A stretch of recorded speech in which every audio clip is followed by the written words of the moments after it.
Hey, what is up guys? Guitar here, welcome back to another Genshin Impact video. So I'm really excited for what's to come in patch 1.3. Alright, so if you guys have not heard the news, Zhongli is getting a second buff. So apparently what we saw in the earlier buffs weren't enough. So the developers decide to give him more buffs. So we're going to talk about the DPS potential right here. Alright. So maybe we can give you guys some idea how broken I think this boss will be.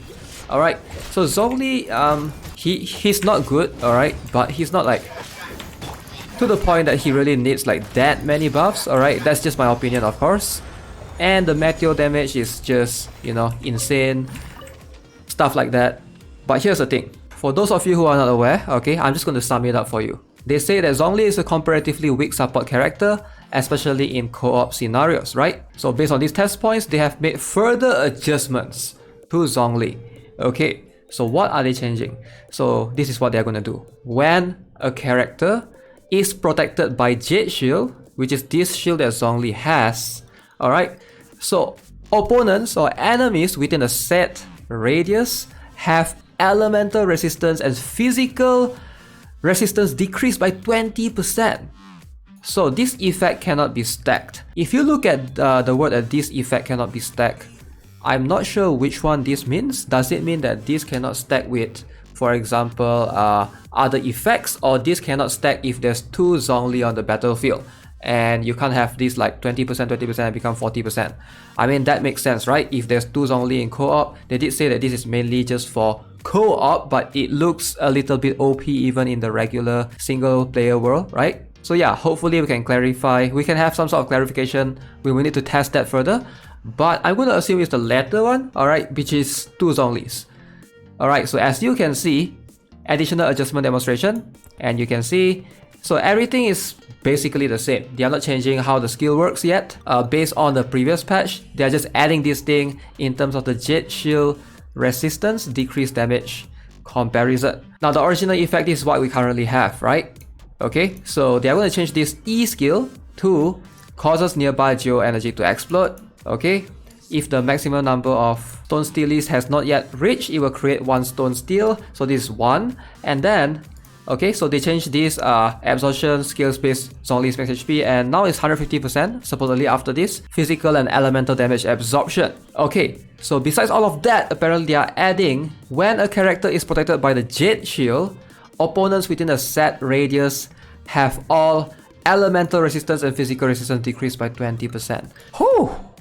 This is insane, man! This is truly insane. Alright, some of you guys might be looking at this, okay, it's just 20% decrease of resistance. So why is that such a big deal?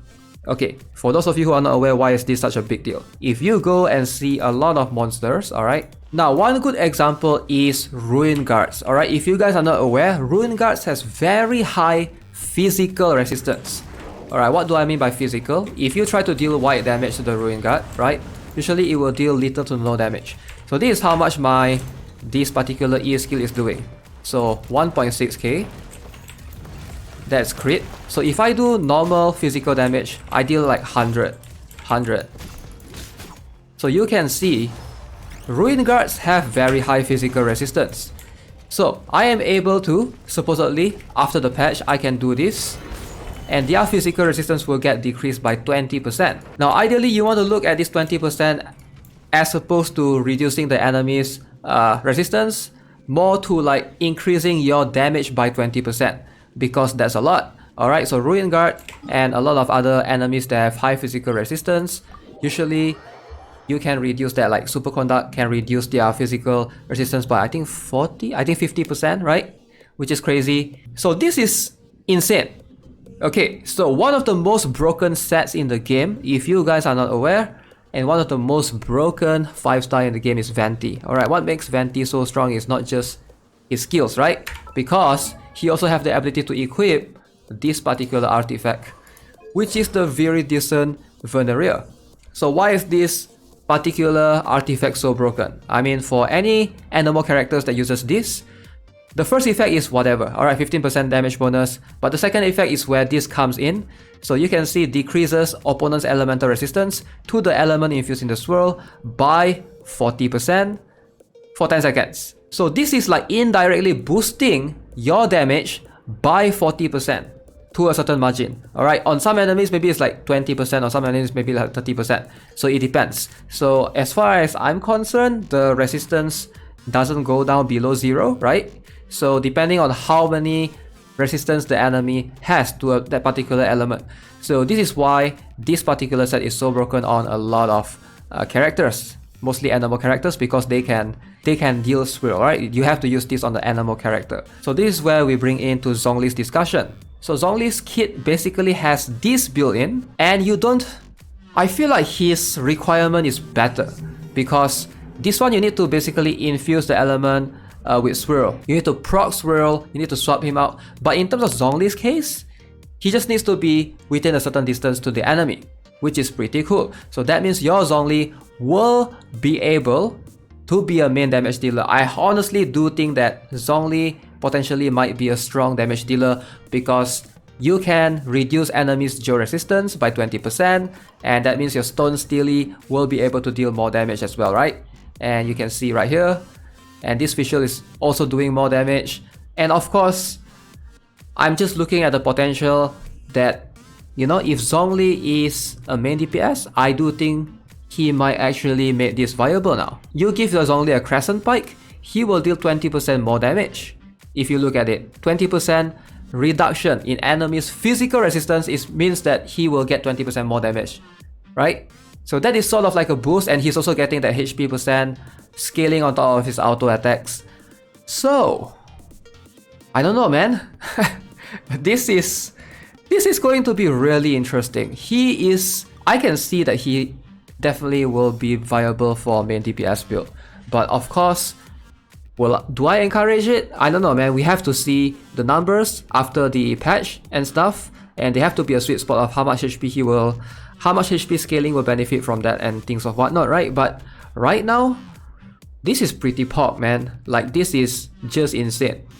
And yeah, that's one more thing that I want to mention as well regarding this particular skill, right? So right now, earlier we noticed it says that effect cannot be stacked, right? So this is you know, like, it's a very vague sentence right here, because we don't know what does it mean by that. Alright, I'm going to assume 2 Zhonglis, but if you can stack Zhongli's reduction with a very decent Verania, that will make him an insane support. Just put him beside another animal character.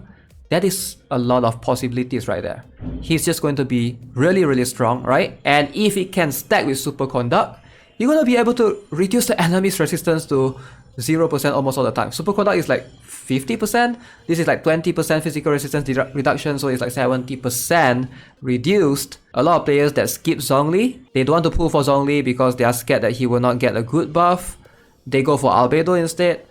I think Zhongli is going to be better in patch 1.3. Not to mention Geo elemental buff, right? We're going to get the Geo resonance buff. So if you have like 2 Geo characters in your party, that means your Zhongli and who is the other one will be able to dish out more damage as well. I would say this is a very, very good buff for him. I am very happy. I'm a Zhongli simp, man. If you look, I've been using Zhongli every single day. You know, he runs fast. He helps me mine ores extremely quickly. And adding this on top of that, I am happy. The thing that I'm most pissed off about is Zhongli's passive skill. Alright? And I know this is something that is unavoidable. I know that they want to introduce this sort of passive skill. Useless garbage, man. Like, what the heck is this? Refunds 15% of the ore when crafting polearm type weapons. How often do you get prototype from the weekly bosses? Like, how often? Let's say you get it once a month. What are the odds that it's going to be a polearm? What are the odds that that prototype is going to be a polearm? And even if, yes, you get a polearm, afterwards, alright, 2 RNG already, and then there's this 15% of the ores used will be returned. Like, just make it 100%. Come on. Come on. What is this passive, man? A lot of 4-star passives are better than this. This is probably the worst one in the game. Not even funny. And I know Deluxe has something similar as well, right? Because Deluxe one is Claymore as opposed to polearm.